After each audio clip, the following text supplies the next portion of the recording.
Stuff made here video.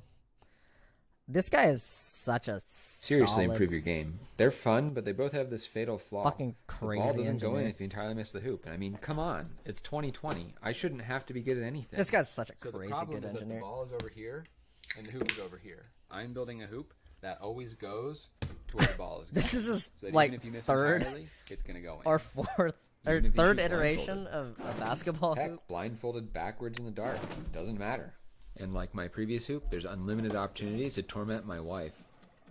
Alright, here's my game plan. I'm going to point this Kinect, which is a 3D sensing camera, at this giant wall.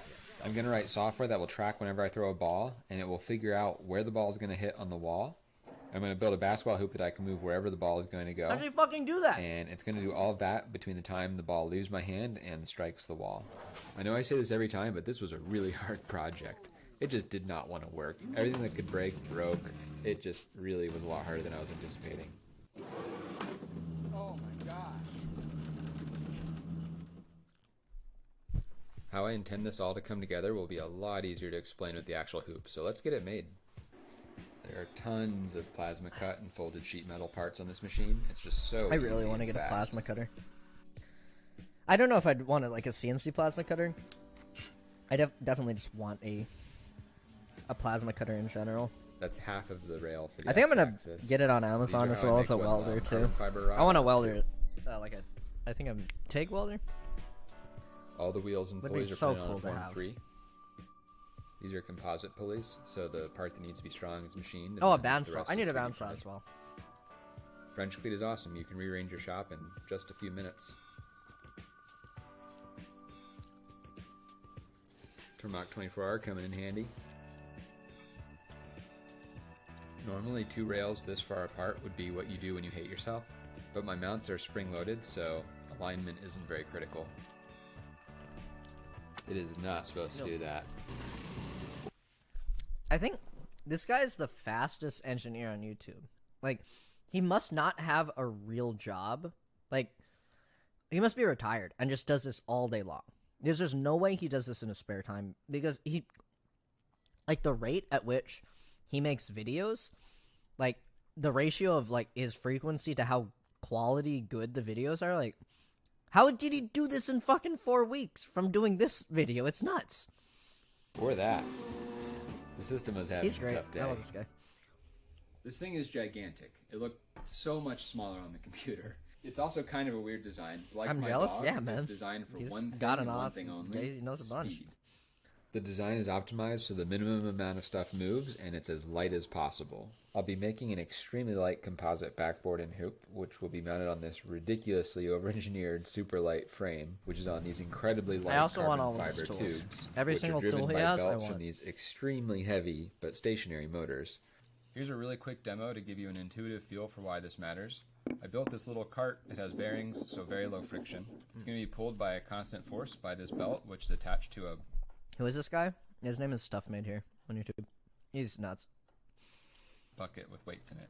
Here's the cart with 5 pounds on it, Like, and here's the cart with 20 pounds. some YouTubers, it's like the video quality is like here, and like the project quality is like here, and they can change. But this guy's like video quality is like pretty good, but it's like his project quality is like fucking out of the stratosphere. It's crazy. This is why The lighter stuff he is so makes. much better for the system. This little cart is also the world's best banana peel. Hey, come check this out. Oh I've no, not watch seen this out! video yet. These motors I'm using have incredible torque, which means they can yank on these belts super hard and super fast, which is going to accelerate the hoop like a bullet. And things are probably going to get pretty violent. I'm really worried about breaking a belt, especially this one that I spliced together like a total noob. I just couldn't get one long enough. There's another interesting complication on this robot, which is tilting the hoop. And you might be wondering, why do I need to tilt the hoop? I can move it anywhere on the wall. Shouldn't I be able to direct any shot in? I actually can't. There's a variety of shots that won't go in no matter where I place the hoop. If I throw the ball really hard at the hoop, it's not going to fall down into the hoop. If I want the line drive to go into the hoop, I need to tilt it down. From what I've heard, he's so like that it an directs the ball down into the hoop. Getting the system to tilt is a responsible retired for or not a lot of these retired, ugly but belts. he has worked a lot. The reason I have on all these belts engineering, is to keep my pants teams. up. Otherwise, they'll fall down and... What in the world am I reading? He asked me for help with his script. What was he thinking? The real reason I have all these belts is because I need the motors to be stationary. They're way too heavy to move around quickly. So I'm transferring all their power with belts. To move the hoop, I have one continuous belt. This is the really long one that's just waiting to explode in my face. It's interesting because the final position of the cart is a combination of the position of both motors. For example, if I want to move the cart to the right, I rotate both motors. That's like a variation on the Core XY, I think, for belt-driven CNC stuff. In opposite directions. I think it comes from like has two 3D printers or laser cutters? And one at the bottom. To make it tilt, you pull on one of them and push on the other. The tilt motor follows this T-shaped path and connects to the second motor up top. The tricky thing about this arrangement is that the angle of the hoop is coupled to the position. I had a couple this morning as well. If I pull the cart up, the hoop points down. And if I pull the cart down, the hoop points up. And if I take things too far, stuff's going to break. If I move the tilt motor, it tilts. And if I move the position motors, it also tilts. So what I have to do is drive them together in the same direction, and it won't tilt. If I want it to tilt, I'll basically drive the belts different amounts, and then that'll give me a resulting tilt.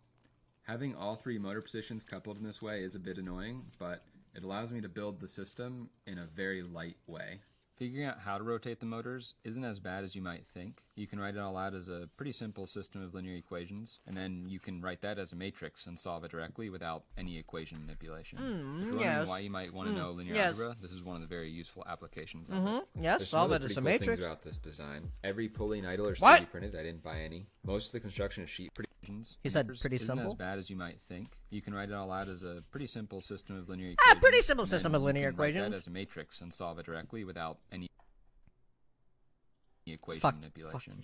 If you're wondering why you might want to know linear algebra, this is one of the very useful applications of it. There's some other pretty cool things about this design. Every pulley and idler is 3D printed. I didn't buy any. Most of the construction is sheet metal, which is really fast to make. The sliding frame is stiffened by these tension steel cables. They make it several thousand times stiffer than it would be without them. I have these spring-loaded followers so I don't have to line the rails precisely, and a bunch of stuff I just don't have time to get into. The ball tracking software works in a similar way to my previous hoop. If you want to see how it works, you can check out the previous video. I did rewrite it to fix some of the bigger issues, and it did take me several days of straight programming. Too bad it makes for boring video. Alright, it's got my software on here. It's draft 1. Gonna give it just a 5mm move to make sure everything's working. Let's try again. Oh.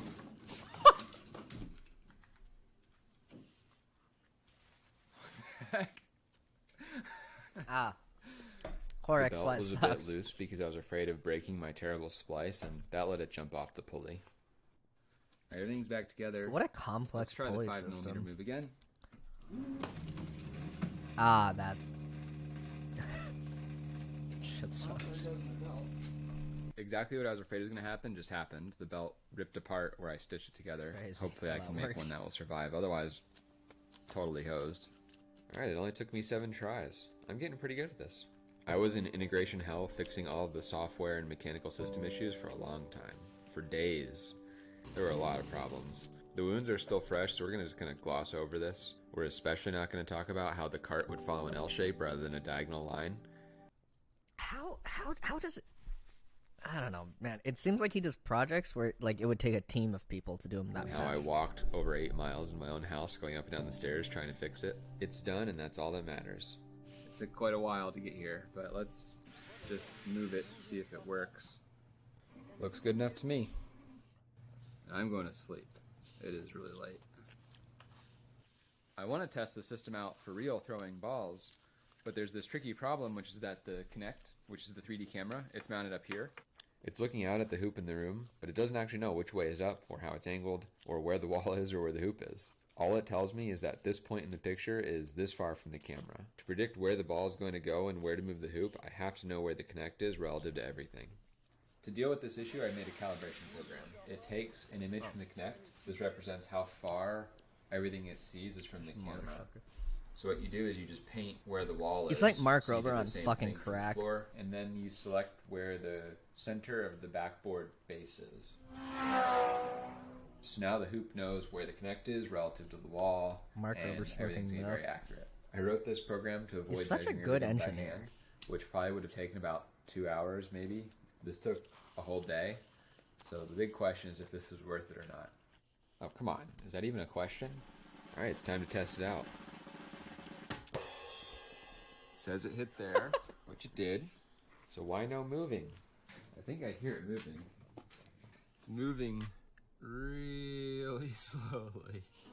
Alright, my calibration thought that a millimeter was a meter and that the world was upside down, and a few other things that happen when you write code like this, but I think I have it all sorted now. Yeah. Sweet. How cool is that?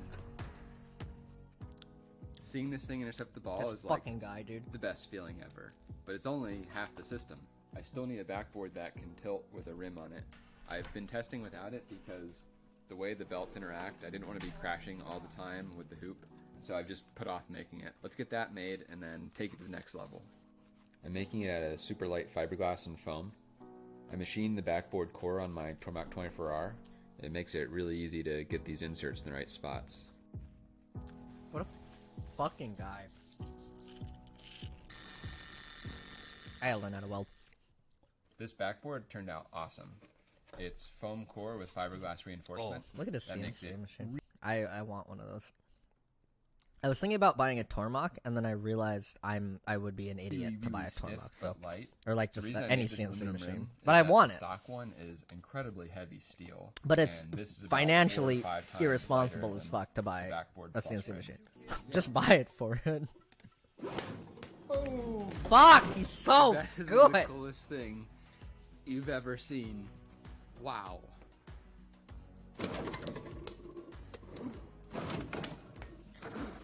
Ah, he's a genius. He's a fucking genius, bro.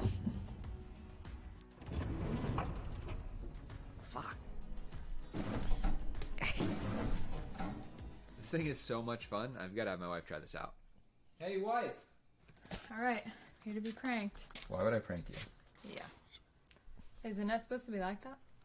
Oh, yeah. Let me get it. What?